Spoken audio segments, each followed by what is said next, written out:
अभी देखो ये किस तरह से मुश्किलात से आ रहे हैं अली रज़ा।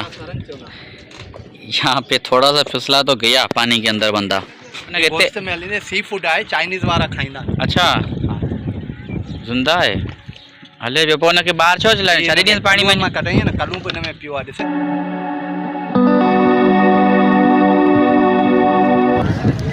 इस वक्त हम पहुँचे हैं केटी बंदर में अपने साथियों के साथ। इधर है मोहिर उस्मान गुड्डू साहब और हमजो मालियो और अली रज़ा बनजारो साहब और हम केटी बंदर शहर को आज करने विज़िट। ये एक तारीख़ी मकाम है और एक तारीख़ी बंदरगाह है जिसका संगे बुनियाद रखा था मोहतरमा बेनज़ीर भुट्टो ने। तो अभी हम जाते हैं समंदर पे और आपको वहाँ के मनाज़र दिखाते हैं जहाँ पे जेटी बनी हुई है, वहाँ पे किश्तियाँ खड़ी होती हैं।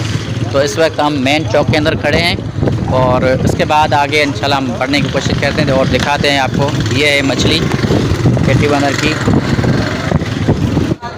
मशहूर है यहाँ पर हलवा जो बनाया जाता है देसी घी के अंदर। ये है दुकान पे सामने, ये हलवे की दुकान है।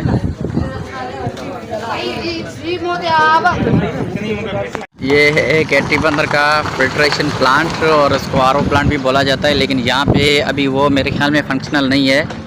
अभी यहाँ से पानी जो आ रहा है वो है दरिया सिंध का। पहले यहाँ पे कड़वे पानी को मीठे पानी में तब्दील किया जाता था, लेकिन ये इनका सिस्टम अभी ऑफ है। ये WWF की तावन से बनाया गया पार्क, वो भी उस पर कब्जा हो चुका है। ये WWF की तावन से एक यहाँ पे पार्क बनाया गया था, लेकिन ये भी सुनने में आया कि इसके ऊपर कब्ज़ा हो चुका है। और ये है जेटी, यहाँ पे फ़िशिंग को स्टोर किया जाता था फ़िश को वगैरह के, लेकिन ये भी अभी फंक्शनल नहीं है और जेटी की भी हालत बुरी है। और यहाँ पे कुत्ते बैठे हुए, करोड़ों रुपए की मालियत से बना है, अब वो बंद है, वो बिल्कुल बंद है। ये सामने समंदर, ये केटी बंदर चौथा केटी बंदर जैसे। हाँ, ये एक तारीख़ी बंदरगाह है, लेकिन इस वक्त इसकी हालत समझे कि बंदरगाह की तरह नहीं है। ये जेटी भी टूट चुकी है। अभी हमने जाना है आगे, लेकिन कैसे जाएं, ये लोग कैसे जा रहे हैं। ये टूटी पड़ी है, इसकी कोई समझो कि हिफाजत नहीं है। और यहाँ अगर किसी का पाँव फिसला तो सीधा समुद्र के अंदर। ये किश्तियाँ खड़ी हैं और यहाँ पे सारी चीज़ें वीरान पड़ी हुई हैं। ये वो केटी बंदर का इलाका है जहाँ पे मोहतरमा बेनज़ीर भुट्टो ने संगे बुनियाद रखा था इस शहर को आबाद करने के लिए। और ये एक कोस्टल इलाका है, तो यहाँ पे इनको आगे बढ़ाना था, लेकिन ये समंदर दिन ब दिन बढ़ता जा रहा है। वैसे इस तरफ कम ही था। अभी देखो ये किस तरह से मुश्किलात से आ रहे हैं अली रज़ा। यहाँ पे थोड़ा सा फिसला तो गया पानी के अंदर बंदा। और यहाँ पे इन लोगों ने कश्तियाँ यूट्यूब पे ये कश्तियाँ इन लोगों ने ऊपर रख ली हैं। देखो ये क्या है, ये सांप है क्या है, ईछा है, हाँ ईछा है, नांगा चाहे हो ईछा है छोरो, हाँ मालियो। ये एक मछली है समंदर की, कोई सांप की तरह जिंदा है। अभी इन लोगों ने पकड़ कर रखी है। इच्छा है जो मालियो, ये कह रहा है कि मालियो है। ये खाई दो, अच्छा उसको बाम कहा जाता है, खाई दो। ये कमाजी छे या ना, हाँ कमाजी कौन है, कहते हैं सी फूड आए चाइनीज वाला खाइंदा। अच्छा जिंदा है हले जो पोना के बाहर छो चला शरीर पानी में कटाई ना कलू पे में पियो आदि से जोर में आया। ओ ये देखो इसको कुंडी के साथ इन्होंने पकड़ा हुआ है लड़के ने और बाहर फेंक दिया है। और इसके साथ अभी तक कुंडी लगी हुई है मुंह में। पानी उछला है ना अंदर पानी में, कोई मरन और मैं कलू करने वापस। अच्छा ये इसका इंतज़ार कर रहा है कि ये जब मर जाएगा उसके बाद इसके मुंह से कुंडी निकाल के दोबारा काम में लाऊंगा मैं।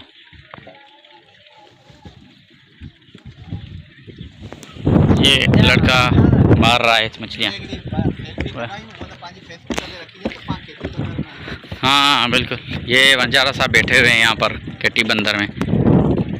ये केटी बंदर किसी दौर में बड़ी आबादी रखने वाला शहर था और ये इलाका था। यहाँ लाल चावल होते थे, यहाँ केटी बंदर से, ये चौथा केटी बंदर है। 3 केटी बंदर पहले जो है समंदर में मुर्द हो गए। उसका सबब ये था कि जब कोटड़ी डाउन स्ट्रीम से मीठा पानी नहीं छोड़ा गया तो ये इंडस डेल्टा का इलाका और ये केटी बंदर खारोशान तबाह हो गया। इंडस डेल्टा जो है वो पीर ब्रिज से कच्छ रन से शुरू होती है और गिरिज कराची तक ख़त्म होती है।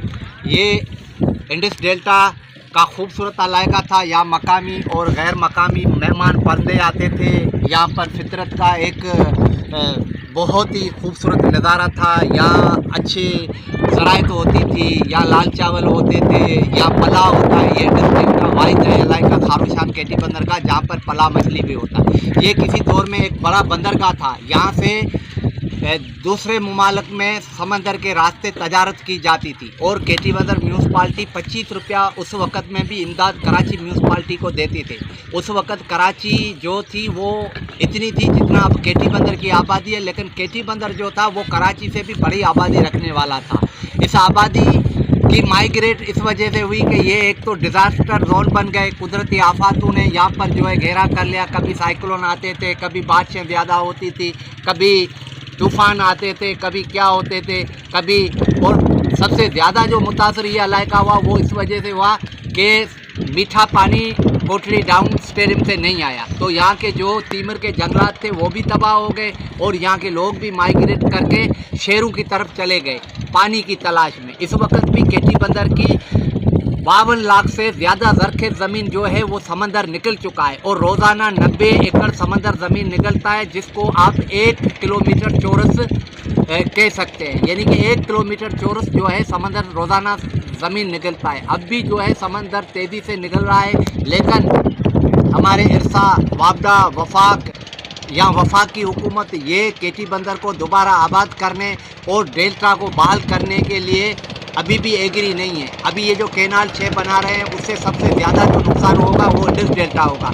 अभी इंडस डेल्टा 92% जो है वो सुधर चुकी है, वो अभी आखिरी सिस्कियाँ ले रही है। अभी इंडस डेल्टा जो है वो जो कि 800 चौरस किलोमीटर पे रही है, जो कभी 16,000 चौरस किलोमीटर पे थी। अगर अब भी इंडस डेल्टा को पानी नहीं दिए गए, अगर सिंधु दरिया पे डैम बना गए और सिंधु दरिया पे कैनाल बना गए, तो ये खूबसूरत दुनिया का 7वां बड़ा इंडस डेल्टा जो कुदरत की तरफ से एक बड़ा अनमोल तोहफा है, ये तबाह व बर्बाद हो जाएगा।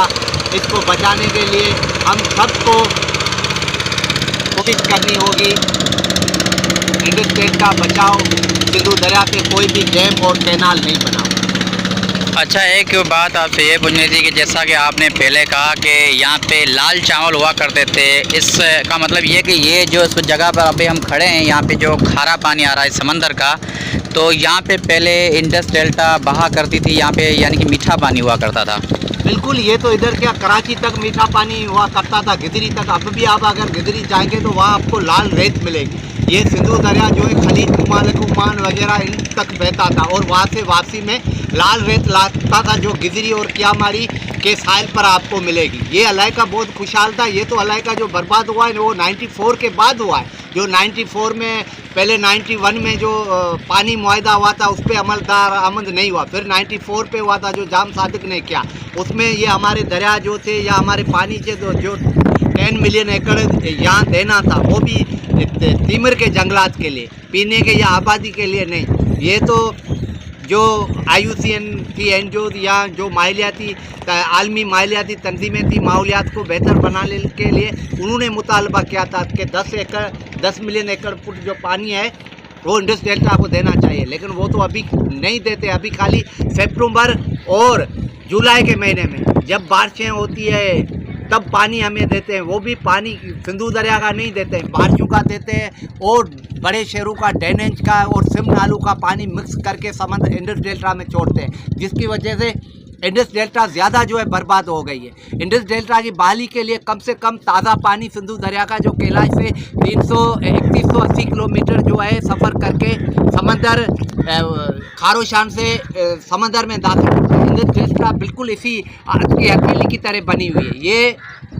उंगलियां उनकी छाड़ें हैं, क्रीक्स हैं, जिससे पानी समंदर में जाती है। 17 क्रीक्स हैं इनकी। जब ये सिलट और रेत सिंधु दरिया के साथ नहीं आएगा, सिंधु दरिया का ताज़ा पानी समंदर में नहीं होगा, तो ये इंडस डेल्टा मज़ीद और जो है तबाह हो जाएगी।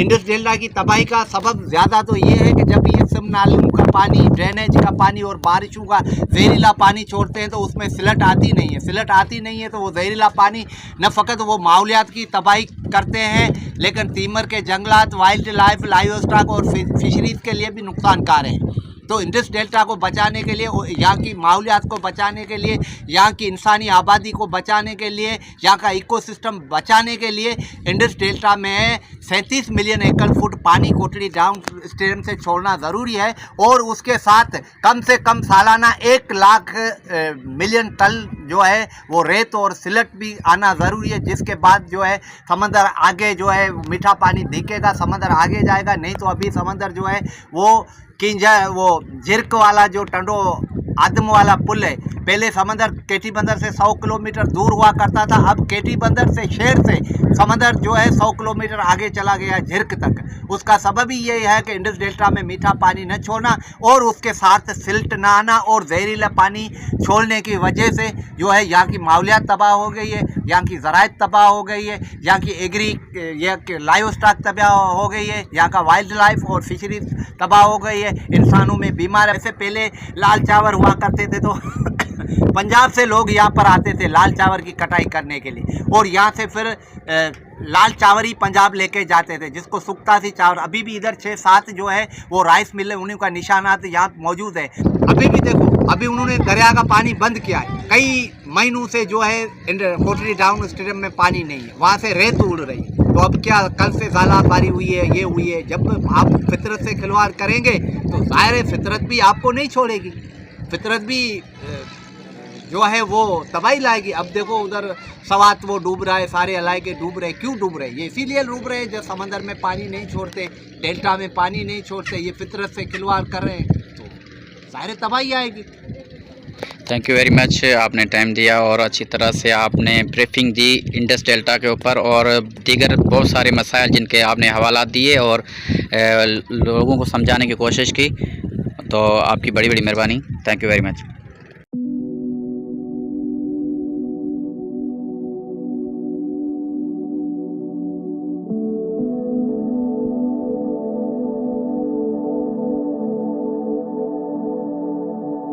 दोस्तों, क्योंकि हमारा मीडिया से ताल्लुक़ भी है तो इसलिए हमें दावत दी थी नेवल वालों ने। इनकी एक रोज़ा ये थी कैंप, मेडिकल कैंप, और साथ में उन्होंने कुछ लोगों में राशन भी बांटा।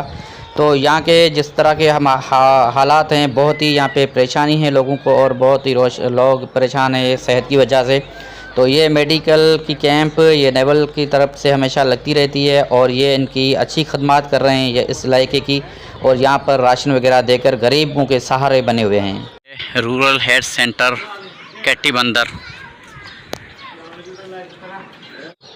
ये ऑफिस है फिशर फॉक फार्म वालों की, और उन्होंने यहाँ पे एक टूर गाइड सिस्टम बनाया हुआ है। यहाँ पे कोई भी अगर विज़िटर आता है तो यहाँ इनसे बोट वगैरह ले सकता है और ये एक गाइड भी इनको देंगे। तो ऑल इन वन नहीं है।